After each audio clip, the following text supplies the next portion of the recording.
Hey, Shelly. Hi, Mike. How are you? I'm good. Thank you Good. for sharing CHFA's Schools to Home program with us today.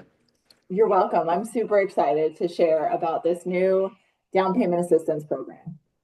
Yeah, I think it's going to open some opportunities for people to see how well they fit in with the program, how the program can serve them. So I'm excited to get an overview. Absolutely. Let's do it. All right, what do you have put together for us? Questions and answers. Well, let me kind of take you through and show you Yep. because this program is a little bit different than CHFA's normal down payment assistance program. Okay. The Schools to Home program offered by CHFA is specifically for people who are full-time public school employees. Okay. Not necessarily a teacher, although it can be a teacher, it can be an administrator, it can be somebody who works in the grounds department. So anybody who's a full-time public school employee will qualify for this program. It is a down payment assistance program, but what's unique about this program is the amount of the down payment assistance. Yeah, Um, that looks big. 25% down payment is massive. 25% down payment is massive, 100% correct. Yeah. What I love about this gives somebody the ability to be able to put down 20% and avoid mortgage insurance. So this massive of a second mortgage has huge benefits that can result in significantly less monthly payments for somebody buying a home. And we call Can it a silent second. can I interrupt Silent, on that topic and ask you one more about that? yeah, you can. Okay, so if I don't have 20% down payment, I'm going to pay mortgage insurance.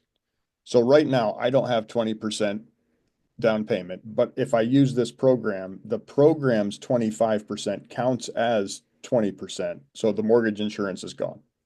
Exactly. Okay, so it's a double Exactly. benefit. It is. And there's a couple of ways that you can structure it. You can use up to 25%. You don't have to use the whole 25%. And it's 25% of the first loan amount. It's not 25% of the purchase price. So there's some nuances in how this comes together. Okay, But basically, 25% would allow you to have 20% into the deal. You would still need to come up with some closing costs and prepaids unless we structure it a little bit differently. okay, So, and we could talk about that a little bit later, but um, we call this a silent second mortgage because there's 0% interest on that 25% second mortgage loan, and there's zero monthly payments on the second loan. But it does have to be paid back when you sell the home, when you refinance, when you no longer live there as your primary, or when you otherwise pay off the first mortgage. yeah, But basically, you're getting, since it's 0% interest, you're getting the free use of somebody else's money yeah, until you do something where you have to pay it off. yeah. Okay, what's next? Okay. So, who qualifies for CHFA's Schools to Home program? Now, this program, as I mentioned, at least one buyer or borrower on the contract needs to be a full time employee for a Colorado public school. This Okay, could be a public school district, public school, charter school. It cannot be a private charter school. They okay, have to be in the public realm, yep, and they have to be a full-time employee at when they apply for the mortgage and when they close on the new home. Otherwise, there's no tenure requirements around it. And that means that you don't have to have worked as a full-time employee for the last 2 years or something like that. There's no deadline like that. so at time And of application, at time of closing, and those are the requirements. those are the requirements. Okay, Absolutely. And you can have two people on the loan. Only one person needs to be a full-time employee of the school district, okay, uh, or three people, what have you. yeah, So there are a couple other parameters around this type of program. You know, every time this is a loan, so we do have to pull a credit report. There has to be a minimum middle credit score of a 620. okay, There are income limits with this program. So everybody who's on the loan has to have total income for the year, annual income of almost 179,000 or less. So below that 178,920 threshold. So if Just the employee, so you're going to take the employee and let's say you're the school district employee and I'm the non-employee co-borrower. We're buying a house together. Our combined incomes at 178,920 or below fits. yep. And I'm not a school district employee. Okay, that works. Cool. So, but what's cool about that is let's say you in your job you make a base income of $100,000 per year. In Yeah, my job, let's say I make 60,000 per year. So between the two of us, we're about 160. yeah, But the last couple of years, your business has done awesome, and your company has given you a $30,000 bonus for the last couple of years. yeah, So really, I mean, together we really make 190,000 instead of 160. right. Well, as a lender, I don't have to necessarily include that bonus income into your income that I'm putting on the mortgage. So I can leave us at 160,000 if we qualify that way. So we do have a little bit of wiggle room in calculating that income. So it's like everything else in the lending world and in the government down payment assistance world. The rules are the rules, but just like if you're out there watching this and you see 178,920 and you say, oh, we're at 179, call anyway, and figure out, are there ways to disallow or uninclude some of that income? Are there specific, call and find out because they're not hard lines. How does this program fit you is more important than that specific number on the piece of paper. Exactly, exactly. There things are a little blurry sometimes, or there's ways that we can finagle it potentially to get you within qualifying range. So we as lenders are super creative, and we've got a lot of tools in our toolbox, and that's just kind of one of those things. Another great thing I love about this schools to home program, though, is that you don't have to be a first time home buyer to utilize this program. Yeah, So whether you're buying your first home, your second home, your fifth home, you can use this. Now, you have to live in the home as your primary home. You can't buy an investment property on this, but that's okay. yeah, it's pretty And impressive. There aren't a whole lot of move up or move over options available for down payment assistance. It's not really heard of. So that's right, amazing. especially at a 25% down payment assistance amount. So, but what's really cool about this also, just like with almost every other CHFA program, the buyer does have to have a minimum contribution of $1,000 into the deal. So a buyer can buy a home with as little as $1,000 out of pocket, and this $1,000 can be a gift from a family member if you don't have it. So if a family wants to get help from mom or grandma or whoever and say, hey, can you help me with $1,000? The remainder of these funds that would be required to purchase a home can come from CHFA's down payment assistance and the primary mortgage. So you can Mhm. get into the house essentially with $1,000 or zero if it's gift funds out of your own pocket. Yep, exactly.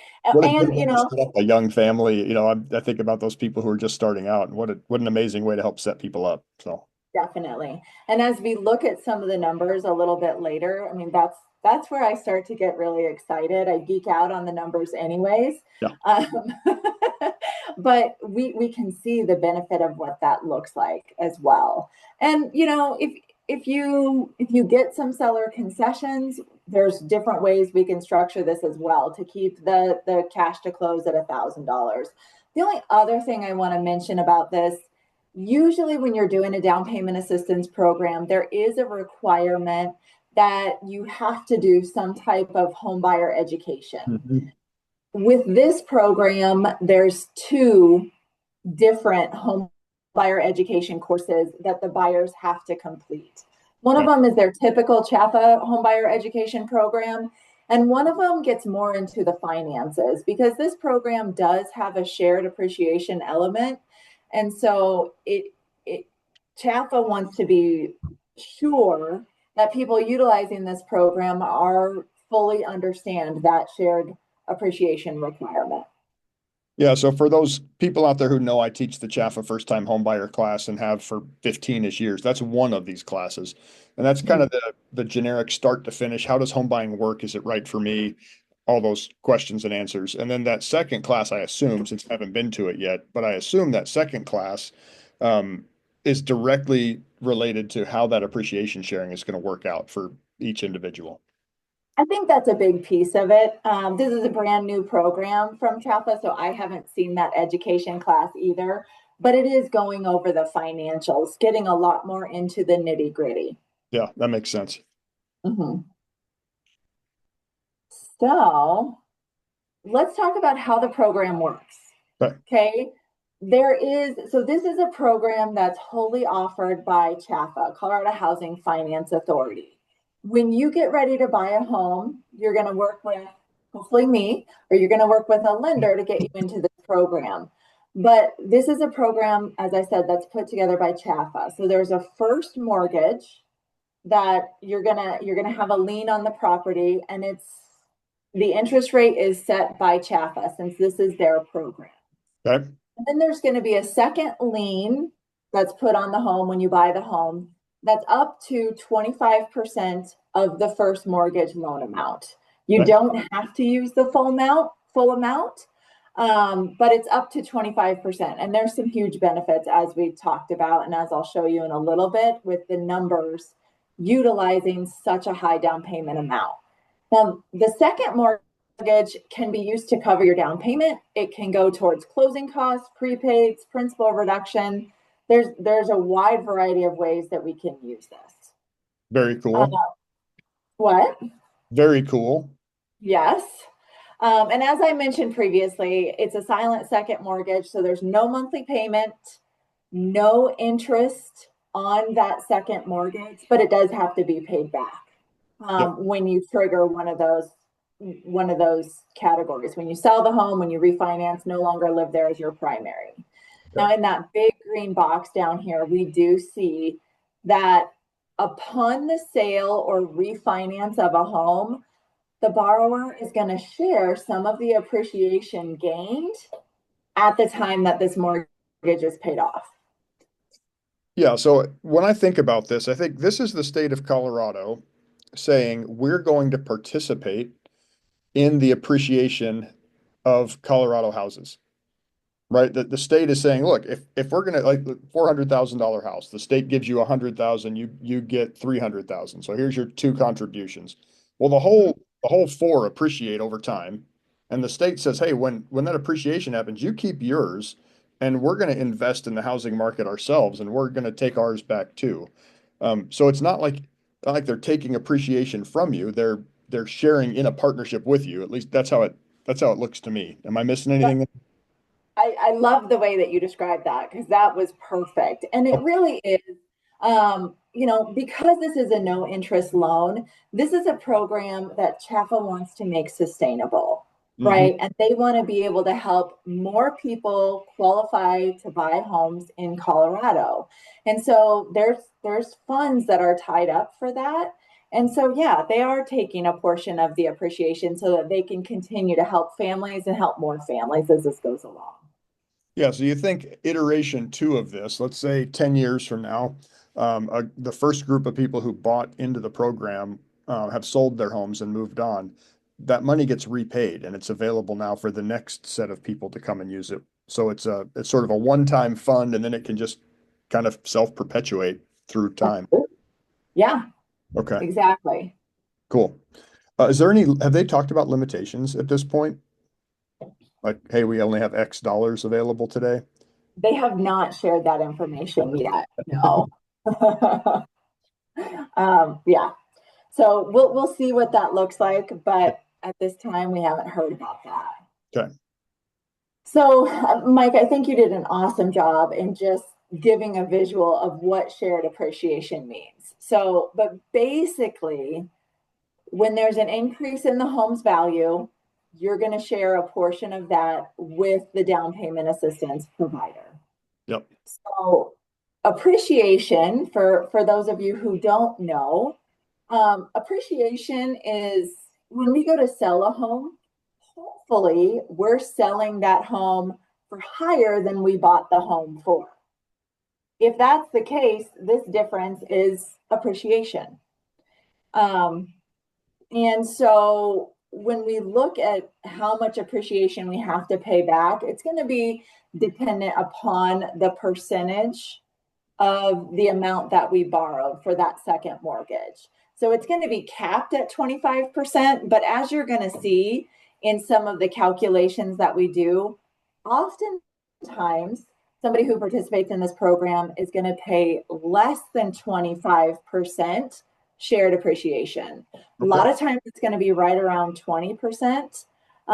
Sometimes it may be a little bit more, but it's going to be capped at 25%. So if there's $100,000 of appreciation Mm-hmm. and it's going to be capped at $25,000 that you're giving back to the program, and you as the home seller keep 75,000 basically. Yeah, and when I think about home value, right, as a kind of holistic approach, we pay down our mortgages, right? So we borrowed $400,000. Over time, we pay it down to $300,000. That's value that the homeowner gets because they've paid down their mortgage. Right. Appreciation is the other component where we bought a $400,000 house. Now it's worth $450,000. Now there's appreciation. So we have mortgage reduction and we have appreciation. And those other factors in there that people don't talk about a lot. My social work background has these readily in my mind all the time about how much moving costs, how much it costs to enter a lease, exit a lease, pack everything up, move to the next one, enter another lease, exit another lease, switch schools, switch addresses on driver's licenses. All the things that kind of eat at our lives from moving and moving and moving, they're expensive. Not only the hard cost, but the daily cost and the hassle cost and the oh, I'm sorry, you can't register in this school because you're in the wrong school district or whatever the stories are that happen. Um, all that kind of subsides when we're homeowners and we decide to stay in one home for 5 years. And so, anyway, to me, there's a lot of benefit to owning, financial benefit and social benefit both that really help people out when they become homeowners. Yeah, I love that you pointed that out. And let's not forget that when you buy a home with a fixed rate mortgage, Mhm. your mortgage is going to be your mortgage amount. It may change a little bit for taxes and insurance, but when you rent, that rent can take big jumps year after year after year, depending upon where you're at. So there's some uncertainty with renting as well in terms of monthly payment. So solid financial planning, or at least a relatively stable housing cost over the next 5 years is another benefit you gain. Yeah. Definitely. Okay. And I think it's also important to point out, we don't see this too much in Colorado, especially as we look over time, because we have been very lucky in Northern Colorado to be in an appreciating market. Mhm. But if a home were to decrease in value or stay the same, that's considered zero appreciation. And you would just have to pay back the amount of the second mortgage. There would be no additional money to pay back at the time that you sell or refinance. Yeah, and so that sounds scary, right? I have to repay this, right? But if we remember at the beginning, we bought a $400,000 house. We have $300,000 into it. The state of Colorado added $100,000. Now we're at four.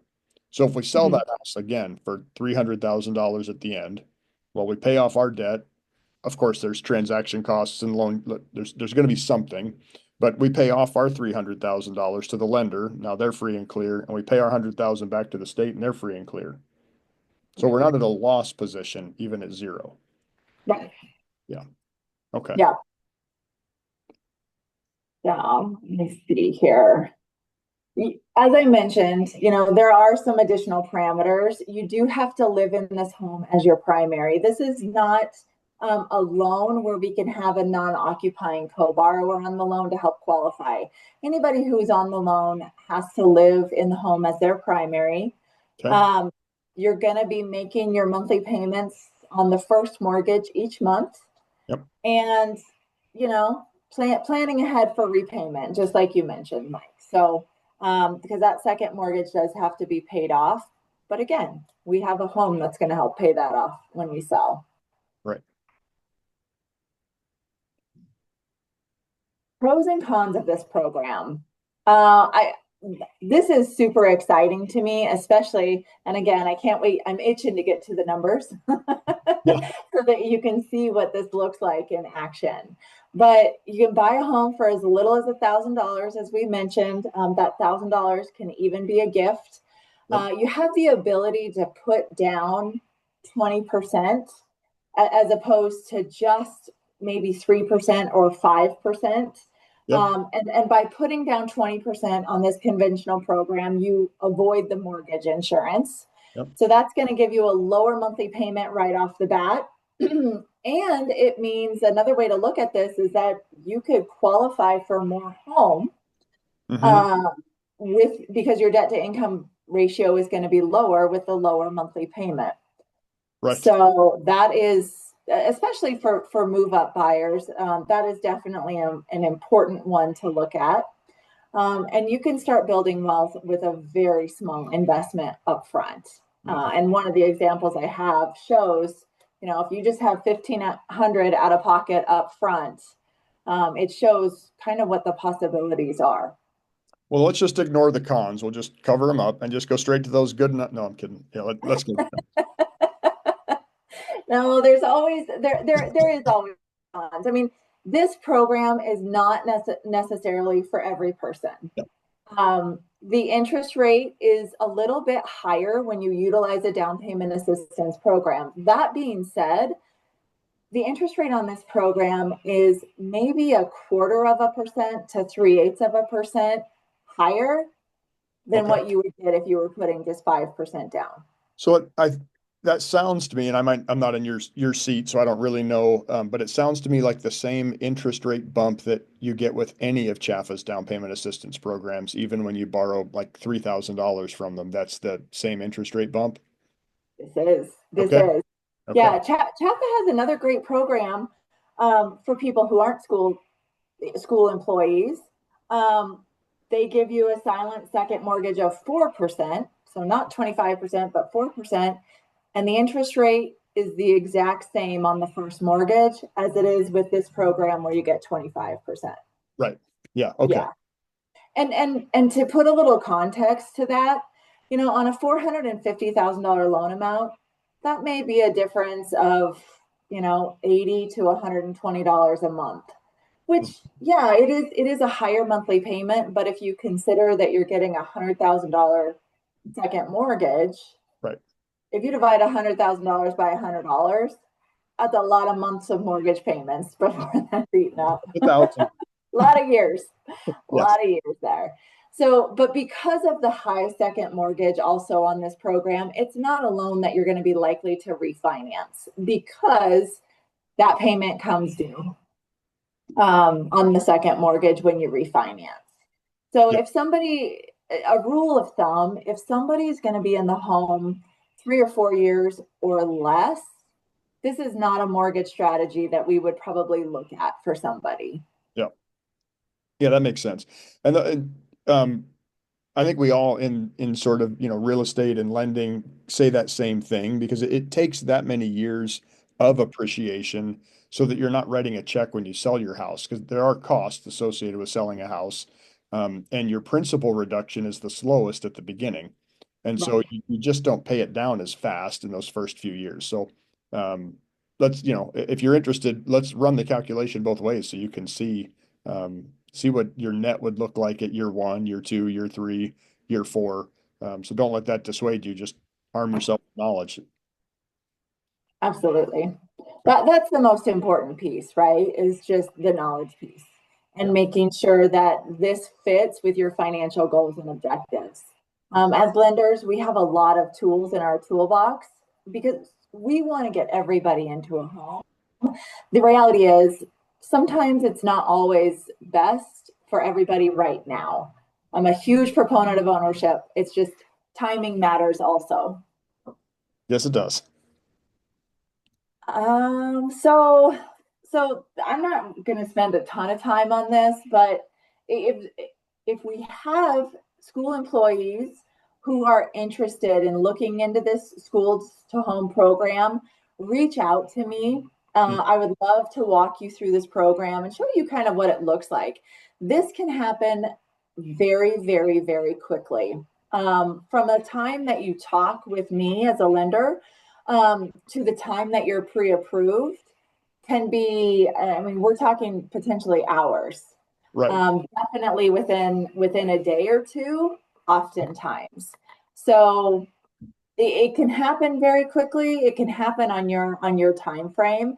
There is going to be some documentation that a buyer has to get together. That's just normal for anything. And I'll give my contact information a little bit later here, but if you're open to it, yeah, I'd love to get into the numbers. Yes, let's go. Let's go see them. Okay, awesome. So here's a home in Loveland. I looked this up yesterday, so this is very current. There's a home in Loveland that's listed for $525,000. Okay. I've over to the right, I've got three different scenarios that I put together. The first scenario shows somebody who's not a school district employee or a public school employee who wants to utilize a down payment assistance program, and they're just using that 4% CHFA Silent Second program that I mentioned just a little bit ago. Yep. So on the, they're going to put 3% down with that. So in column one, you can see there's a first mortgage loan amount of $509,250. Yep. The second mortgage loan amount is $20,370. Yep. Interest rate at 6.75%. That corresponds with a monthly mortgage payment, including property taxes on this home, homeowner's insurance on this home, and mortgage insurance. It's a monthly mortgage payment of $3,920.27. And they would still need to bring about $9,500 to the closing table. That's just the portion of closing costs and prepaids that aren't covered by that 4% second mortgage.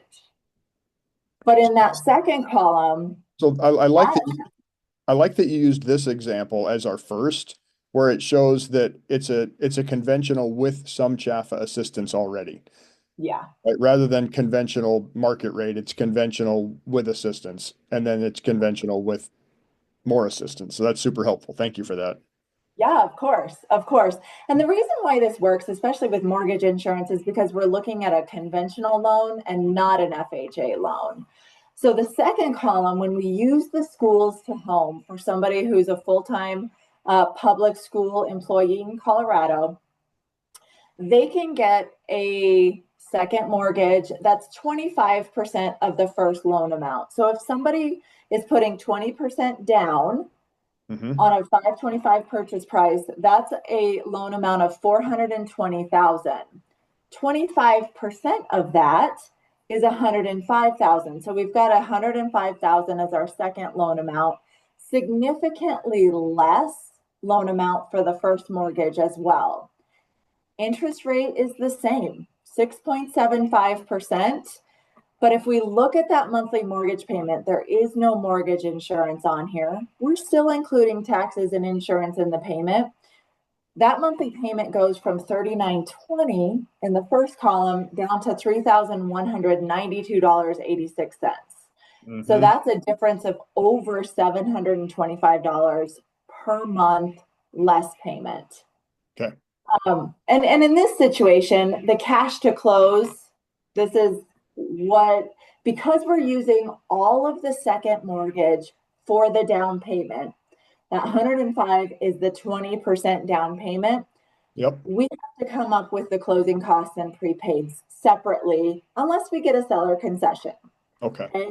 Yep. And that's a different conversation. So that cash to close is $13,000 of basically fees and prepaids that we got to come up with. This is pretty typical.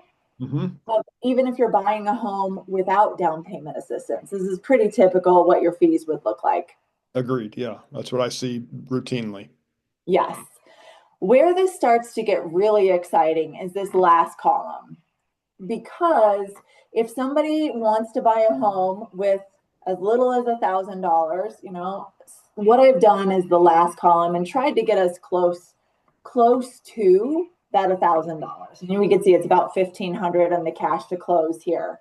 Yep. But what we've done is we've restructured it a little bit differently because we want to use some of that second mortgage to decrease or to go towards the closing costs and prepaids. So what I've done in that last column is I've assumed that somebody's only going to put 18% down. Okay. There is a form of mortgage insurance on there. We could do monthly mortgage insurance, or there's something called upfront mortgage insurance that we could do as a one-time fee paid up front. And that's kind of what I've chosen to do in this last option. So we can see our first loan amount in that last column is about $10,500 higher than the second column because we're putting less money down. Now, 25% of the higher loan amount is actually a little bit more down payment assistance that we're getting. So we can see the second loan amount is a little bit higher, $107,625.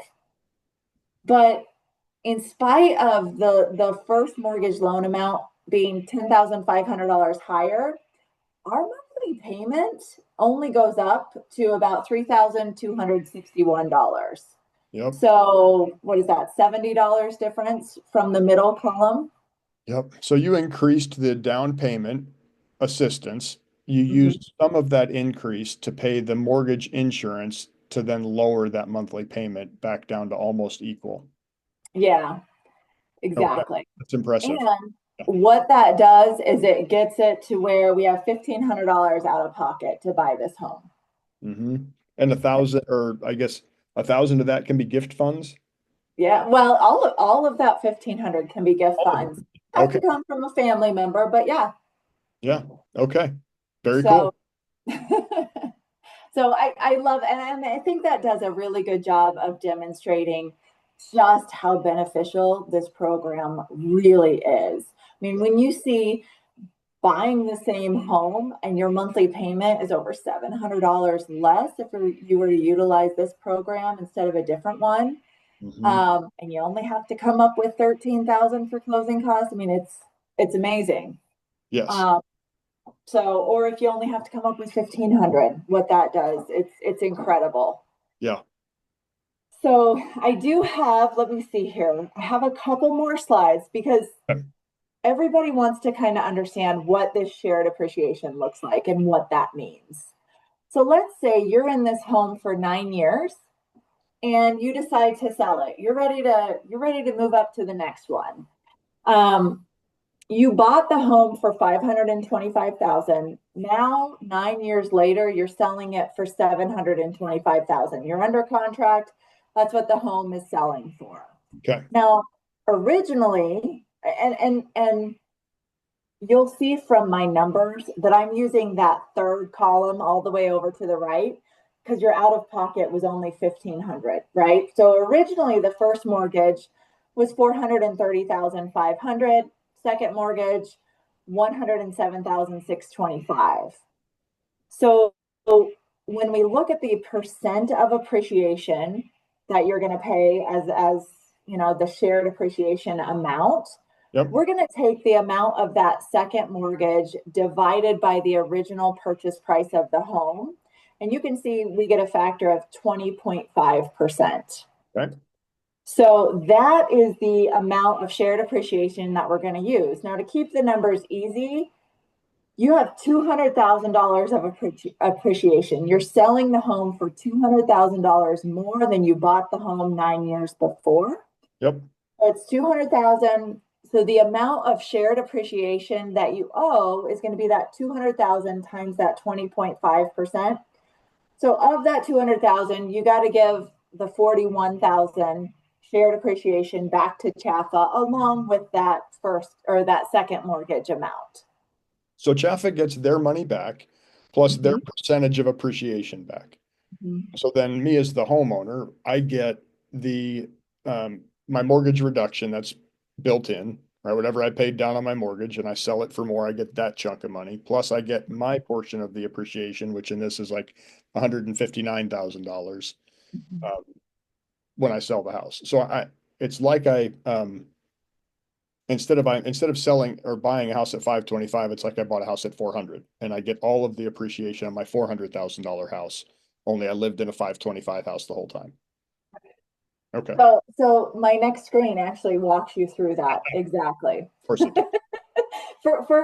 For those of you out there like me who are numbers geeks and really love to look at the numbers, this next screen gets a little bit convoluted, but if you take some time and look at it, it can really kind of spell out what you're looking at. And remember, this is with $1,500 out of pocket. Okay, this is the scenario that we're looking at. So you're selling the home for $200,000 more than you bought it for. You can see on the left side here, basically that information, where we started, Yep. first loan amount, second loan amount, now where we're at with the new value. So let's talk about how much money you have to pay back when you sell this home. Yep. We've got the 107,625, which was the amount of that second mortgage, plus the 41,000 appreciation share amount that we just calculated. So for that second plus the appreciation share, it's about 148,625. Now here, when we go in this box here, the remaining balance on your first mortgage after 9 years, if you have only made the minimum monthly mortgage payment for 9 years, Yep. your first mortgage balance is going to be 375,630. Okay. So the total amount that you have to pay back is 524,255. Yep. And you have remaining equity that you could use, and this is before any fees associated with the sale of the home, but these are funds that you could use to go buy a new home, the 20,745 or 200,745. Yes. And remember, this is with your investment of 1,500. So investment of 1,500, these assumptions over 9 years. And what was your base appreciation that you're like, hey, I think it'll appreciate this much per year? I think it was just under 4% per year appreciation over those 9 years, which is pretty historically pretty standard for the area. Yeah. Even with these rough years of appreciation that we've just come through, our average, I think, is still just higher than that on a 10-year horizon. So yes, that sounds like you weren't being overly aggressive saying, look what a great deal. You're just saying, if it's average, this is where we'll be. Right. Okay. Exactly. And then So 1,500 in, sell your house, 200,000 out, whatever's next. yep. Okay. So my next question is, in 9 years, where can you invest $1,500 that you're going to get $200,000 out? Right. Yeah, I don't know. But If there was a mic drop with the program, that was it. Yeah, that was it. I'm about to hang up on you inadvertently because I don't have a Zoom paid program, so we're about to hang up. Oh, I So- do see that. But you know what? That was my last slide. So I'm all, oh, no, it wasn't. Here's my last slide. Here. Well, there you go. Hi, Yeah. Reach out to me today. I would love to connect with you and show you exactly how this program can work for you. Perfect. Yes, reach out to Shelly. Let's make that happen. Shelly, thanks for putting this together. This is great. Of course. Of course. Let me